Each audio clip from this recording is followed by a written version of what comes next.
बिस्मिल्लाहिर्रहमानिर्रहीम अल्लाहुम्मा सल्लि अला सय्यिदना व मौलाना मुहम्मद व आलिहि व अस्हाबिहि अजमईन। अल्हम्दुलिल्लाह, हम नमाज तो पढ़ते हैं लेकिन नमाज के बुनियादी बातों पे तवज्जो देना भी लाजमी है। सबसे पहले जिस्म का पाक होना। जिस्म पाक होता है वज़ू और गुस्ल के ज़रिए, और वज़ू और गुस्ल पानी के ज़रिए किया जाता है। तो सबसे पहले हम तस्दीक करें जो पानी हम तक पहुंच रहा है वो पाक है या नहीं, उसमें बू तो नहीं है। तो ये तस्दीक करके उसके बाद जिस बर्तन में मग है, टप है या बाल्टी है, जो भी चीज़ें हैं जिसमें हम पानी डालते हैं, पहले उसमें नापाक पानी के कतरे तो मौजूद नहीं है, उसको धोकर साफ करके फिर उसमें पानी डालें। और जिस मग से हम पानी निकालते हैं वो बाहर रखा हुआ तो नहीं है, उसके तले में नापाक पानी के कतरे तो नहीं लगे हुए, तो वो भी तस्दीक करके फिर धोकर उसमें इस्तेमाल करें। अब जब पाक पानी मिल गया, अब वज़ू करना है, तो वज़ू के लिए 4 बातें अहम हैं। चेहरे के बालों से लेकर और ठोड़ी के जड़ तक, एक कान की लू से दूसरे कान की लू तक ये चेहरा धोना है कि बाल बराबर भी कोई जगह सूखी रह न जाए। दोनों बालों को कहनू समेत धोना और सर का मसह करना। सर का मसह करने के लिए हाथों गीले किए, उसके बाद टोपी या दस्तार है वो उतार कर नीचे रखकर फिर मसह करेंगे, तो ये सर का मसह नहीं हुआ, ये टोपी और दस्तार की मसह हो गई। इसीलिए पहले टोपी या दस्तार उतार कर रखें, फिर हाथ गीले करके उसकी मसह करेंगे, तो वो मसह सर का हो गया। और दोनों पाँव टखनों तक धो लें, ये भी लाजमी है। अब अगर गुस्ल वाजिब है, नापाकी की हालत में है, तो अब उसके लिए 3 बातें अहम हैं।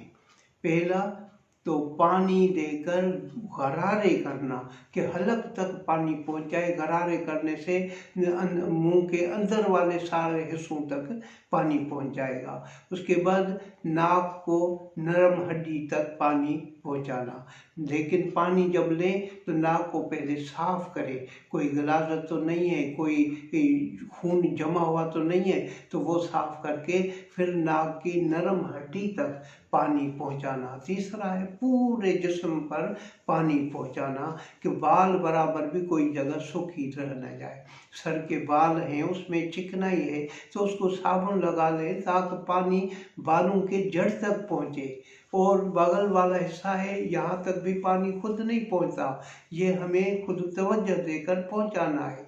नाक में भी पानी खुद नहीं पहुंचता, हम कोशिश करके पहुंचाएं। घुटनों के नीचे वो भी पानी नहीं पहुंचता, अंगुलियों के दरमियान वाले हिस्से वो भी पानी खुद नहीं पहुंचता, पाँव के हो या हाथ के, वो पहुंचाए वहाँ पर पानी।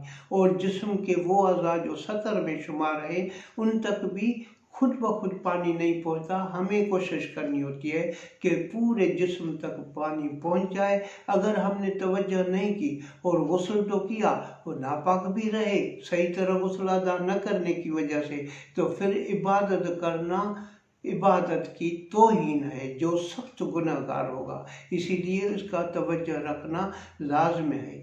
ये जिस्म पाक हो गया, फिर जो कपड़े हम पहने जिस्म पर वो भी पाक होने चाहिए।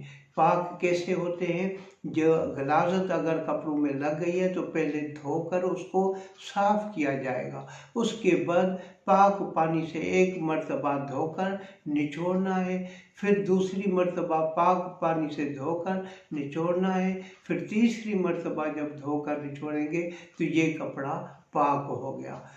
जिस जगह पर नमाज अदा कर रहे वो जगह भी पाक हो, तस्दीक की जाए, वरना अपना कपड़ा हो वो बिछाकर उसके ऊपर नमाज पढ़ लें ताकि तस्दीक हो जाए।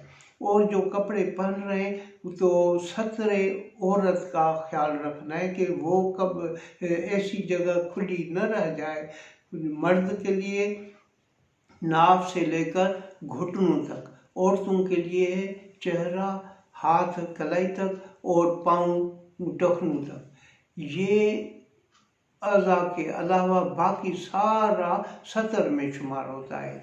सर के बाल भी सतर में हैं, तो दुपट्टा ऐसा बारीक न हो कि बालों की कालापन नज़र आ जाए, और कान भी खुले न हो, वो भी ढांप कर उसके बाद नमाज पढ़नी है। तो नमाज पढ़ने के लिए ये सत्र औरत का ख्याल करना ये भी लाजमी है। और जो नमाज हम पढ़ रहे हैं पहले तस्दीक की जाए कि वो उस नमाज का वक़्त है या नहीं।